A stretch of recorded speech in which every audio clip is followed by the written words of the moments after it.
क्या आप जानते हैं आप ऐसी गलतियां कुछ करे जा रहे हैं अपनी जिंदगी में जिससे सबसे पहले आप लो स्पर्म काउंट की तरफ जा रहे हैं और उसके बाद भी उसे अनदेखा करते हैं और जिसकी वजह से आपको एजोस्पर्मिया यानी नील स्पर्म काउंट पुरुष बांझपन का शिकार होना पड़ सकता है।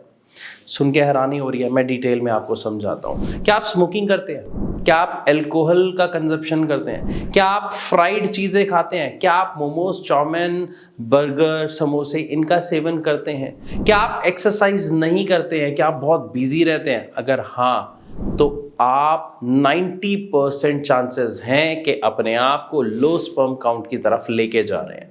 और अभी अगर आपने ध्यान नहीं दिया तो वो दिन दूर नहीं जब आप अपने आप को एजोस्पर्मिया का शिकार बना लेंगे, यानी एक पुरुष बांझपन का शिकार। अब इसके साइन एंड सिम्टम्स क्या होते हैं? अगर आपको ये पता हो तो आप खुद से पहचान पाओगे कि सच में आपको लो स्पर्म काउंट की दिक्कत आ रही है या नहीं, और क्या मैं जो बोल रहा हूं कि आप एजोस्पर्मिया के शिकार हो सकते हैं वो सही है या नहीं। क्या आपको थोड़ा सा काम करने में थकान हो जाती है?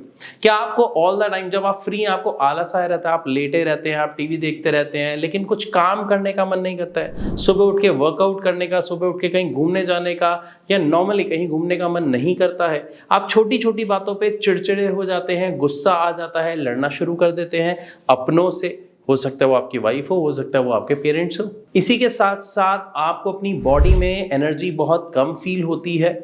अगर आपको ये साइन एंड सिम्टम्स दिख रहे हैं तो ये आपको चेतावनी दे रहे हैं कि आपके शरीर में जो स्पर्म काउंट है वो कम हो रहा है और आप नील स्पर्म काउंट की तरफ जा रहे हो। मैं बार बार आगाह कर रहा हूँ। अगर आप रेगुलरली अल्कोहल यानी शराब का सेवन करते हैं, जिसको आप पार्टीज का नाम देते हैं, फन का नाम देते हैं कि हम हफ्ते में एक बार ड्रिंक कर लेते हैं, सैटरडे संडे कर लेते हैं, तो ध्यान रहे अगर ये बहुत फ्रीक्वेंट आप कर रहे हैं तो आप कहीं ना कहीं डायरेक्टली अपने स्पर्म को नुकसान पहुंचा रहे हैं, उसकी मोटिलिटी को, उसकी मॉर्फोलॉजी को खराब कर रहे हैं, जिसकी वजह से आगे बेबी कंसीव करने में आपको दिक्कत का सामना करना पड़ सकता है। इवन नॉर्मल जो पुरुष वाले गुण होते हैं उनमें भी कमी देखने को मिलती है, जैसे डर लगना शुरू हो जाता है, वर्कआउट ना करने की वजह से बीमारियां शरीर में आनी शुरू हो जाती हैं। इसी के साथ साथ अगर आप स्मोकिंग भी करते हैं तो चांसेस फिर बहुत ज़्यादा बढ़ जाते हैं। लेकिन अगर आप उनमें से हैं जो ना स्मोकिंग करते हैं ना ड्रिंकिंग करते हैं, लेकिन हर छोटी छोटी समस्या पे पेन किलर खाने के लिए रेडी रहते हैं और पेन किलर खा लेते हैं, तो ये डायरेक्ट असर आपके लीवर, आपकी किडनी और आपके स्पर्म पर डालती है। ध्यान रखिएगा।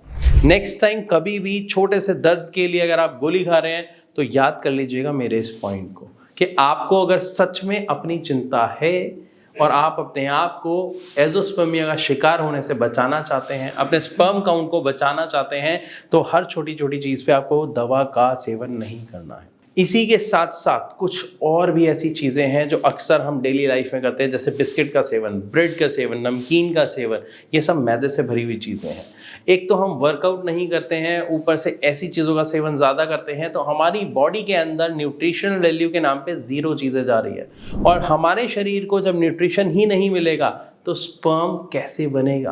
क्योंकि स्पर्म बनने का जो स्ट्रक्चर होता है वो एक साइकिल होती है और 7th लेवल पे जो आपका न्यूट्रिशन वैल्यू वहाँ तक पहुँचती है उससे आपका स्पर्म बनता है। जब आप न्यूट्रिशन वैल्यू अपने शरीर को दे ही नहीं रहे हो तो 7th लेवल तो बहुत दूर चला गया, वहाँ तक न्यूट्रिशन जाएगा नहीं और आपका स्पर्म काउंट पहले लो होगा और उसके बाद धीरे धीरे नील यानी ज़ीरो हो जाएगा। इवन अगर आप इन सभी चीज़ों से दूर हैं, आप एक फिटनेस फ्रीक हैं, आप वर्कआउट बहुत करते हैं, आप अपना ध्यान बहुत रखते हैं, तो ये अच्छी बात है।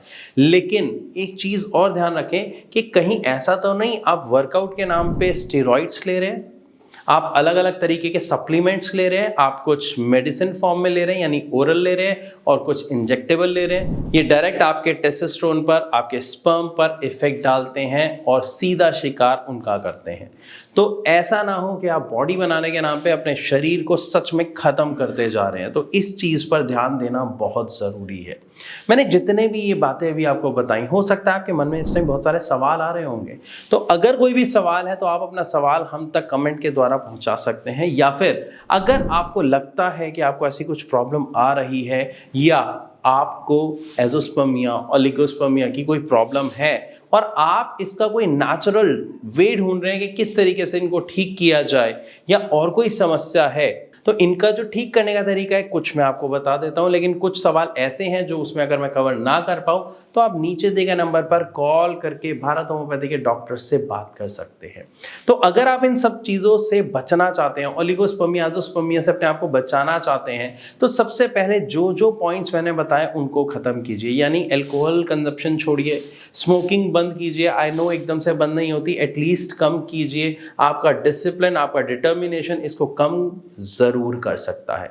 फ्राइड फूड बंद कीजिए, स्प्राउट्स खाइए उसकी जगह। जितनी भी चीज़ें आप ऐसी खाएंगे ना जिनमें जान है, जान मतलब आप ये मत कहना नॉनवेज खाने के लिए कह रहा हूँ, नो, जान इन द सेंस आपने रात को चने भिगोए या दाल भिगोई, सुबह उसको रख दिया निकाल के, वो तो उसके बाद क्या होगा, स्प्राउट्स, उसके अंदर से अंकुर निकलता है ना। ये मतलब है मेरा कहने का कि जान वाला अन्न आपको खाना है। इससे आपकी बॉडी को बहुत ज़्यादा एनर्जी मिलेगी, फाइबर मिलेगा, न्यूट्रिशन वैल्यू मिलेगी, और ये सारी चीज़ें मदद करेंगी आपके शरीर में प्रॉपर तरीके से रिकवरी करने का जो नुकसान अब तक हो चुका है। तो मैं आशा करता हूँ ये वीडियो आपको पसंद आई होगी, अच्छी लगी होगी। अगर हाँ तो इसे लाइक ज़रूर करें, इसे ज़्यादा से ज़्यादा शेयर करें, और ऐसी और वीडियोज़ के लिए हमारे चैनल को सब्सक्राइब करना बिल्कुल ना भूलें।